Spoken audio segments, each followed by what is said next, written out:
નમસ્કાર. આજના ખાસ વિશ્લેષણમાં સ્વાગત છે. આજે આપણે એક એવા વિષય પર વાત કરવાના છીએ જેની ચર્ચા તો બધે જ થાય છે, પણ તેના સંપૂર્ણ વૈજ્ઞાનિક અને જૈવિક પાસાઓ ભાગ્યે જ કોઈ ઊંડાણથી સમજે છે. આલ્કોહોલ એટલે કે દારૂ માનવ શરીરમાં પ્રવેશે ત્યારથી લઈને શરીરના અલગ અલગ અંગો પર તે કેવી રીતે અસર કરે છે તેની આખી સફર સમજવી ખૂબ જ જરૂરી છે. અમારો હેતુ કોઈપણ પૂર્વગ્રહ વિના માત્ર તબીબી હકીકતોના આધારે આખી બાયોલોજીકલ ટાઈમલાઈન રજૂ કરવાનો છે. તો ચાલો આ જટિલ પ્રક્રિયાને એકદમ સરળ ભાષામાં સમજીએ. તો આજનો આપણો રોડમેપ એકદમ ક્લિયર છે. આપણી સૌથી પહેલાં ટૂંકા ગાળાની શારીરિક અસરો જોઈશું, ત્યારબાદ લીવર એટલે કે યકૃત પર તેની ગંભીર અસરો, હૃદય અને રક્તવાહિનીઓની સ્થિતિ, કેન્સર અને માનસિક સ્વાસ્થ્યના જોખમો, અને છેલ્લે મધ્યમ સેવન વિશે જે વાતો થાય છે તેનું સાચું સત્ય શું છે તે જાણીશું. ચાલો સૌથી પહેલા વિભાગ તરફ આગળ વધીએ. ટૂંકા ગાળાની શારીરિક અસરો અને તેની તાત્કાલિક જૈવિક પ્રતિક્રિયાઓ. આલ્કોહોલ શરીરમાં પ્રવેશે એટલે તેની સીધી અસર ચેતાતંત્ર પર થવા લાગે છે. શરૂઆતની કેટલીક મિનિટોમાં જે હળવાશ અનુભવાય છે તે ખરેખર તણાવ ઘટતો હોય તેવો ભ્રમ ઊભો કરે છે, પણ આ બહુ જ ટૂંકો તબક્કો છે. જેમ જેમ આલ્કોહોલ લોહીમાં ભળે છે તેમ બીજો તબક્કો શરૂ થાય છે, જ્યાં શારીરિક સંતુલન બગડવા લાગે છે. બોલવામાં થોડી થોથરામણી થવી કે ચાલવામાં બેલેન્સ જવું એ આની જ નિશાની છે. અહીં બોડીનો રિએક્શન ટાઈમ ધીમો પડી જાય છે અને ફાઇનલી ત્રીજે તબક્કામાં મગજની નિર્ણય લેવાની શક્તિ સાવ ખોરવાઈ જાય છે. આ કોઈ આદત નથી, પણ મગજના રસાયણો પર થતો સીધો જ જૈવિક હુમલો છે. હવે આ બધાનું પરિણામ શું આવે છે? બહુ જ સીધું છે. આલ્કોહોલ એ એક ડાયુરેટિક પદાર્થ છે, એટલે કે તે શરીરમાંથી પાણીને ઝડપથી બહાર કાઢી નાખે છે, જેના લીધે ગંભીર ડિહાઇડ્રેશન થાય છે. સાથે જ તે પાચનતંત્રમાં સીધી બળતરા કરે છે, જેનાથી ઉબકા અને ઉલટી જેવી તકલીફ થાય છે. અને આખી પ્રોસેસના અંતે આવે છે હેંગઓવર. આ માથાનો દુખાવો, થાક કે ચક્કર આવવા એ કોઈ બીમારી નથી, પણ આલ્કોહોલ જેવા ઝેરી પદાર્થને પચાવીને શરીરની બહાર કાઢવા માટે બોડી જે મહેનત કરે છે તેનું સીધો રિસ્પોન્સ છે. આ શરીરની એ કહેવાની રીત છે કે તે એક આક્રમણમાંથી પસાર થઈ રહ્યું છે. ચાલો હવે થોડા લાંબા ગાળાની વાત કરીએ. વિભાગ 2. યકૃત એટલે કે લીવર પર પડતી ગંભીર અસર. લીવર એ આપણા શરીરનું મેઇન ફિલ્ટર છે. લીવર ક્યારેય રાતોરાત ખરાબ થતું નથી.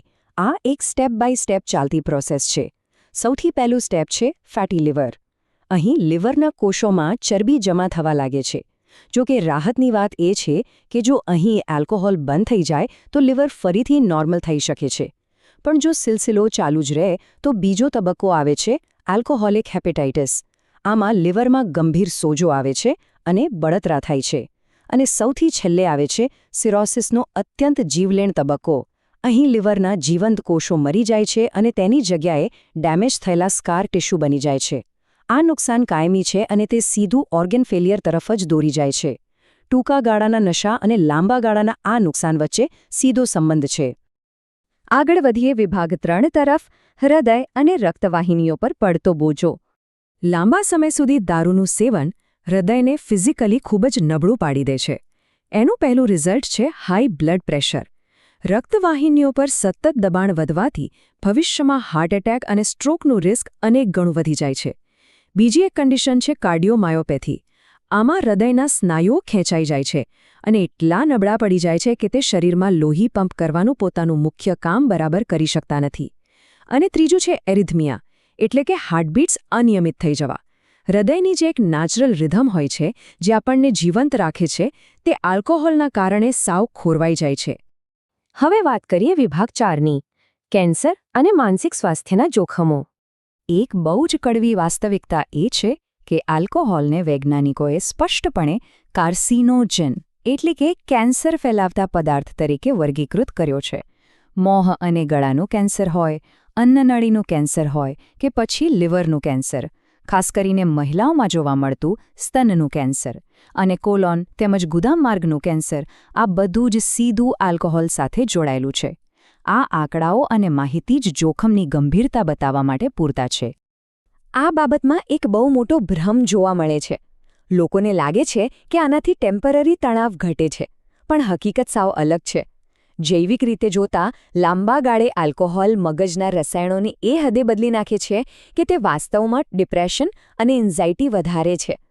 અને સૌથી મોટી સમસ્યા એ છે કે તે અત્યંત ગંભીર શારીરિક અને માનસિક નિર્ભરતા ઊભી કરે છે, જેને આપણે એડિક્શન કહીએ છીએ, જેના પછી આદત છોડવી લગભગ અશક્ય બની જાય છે.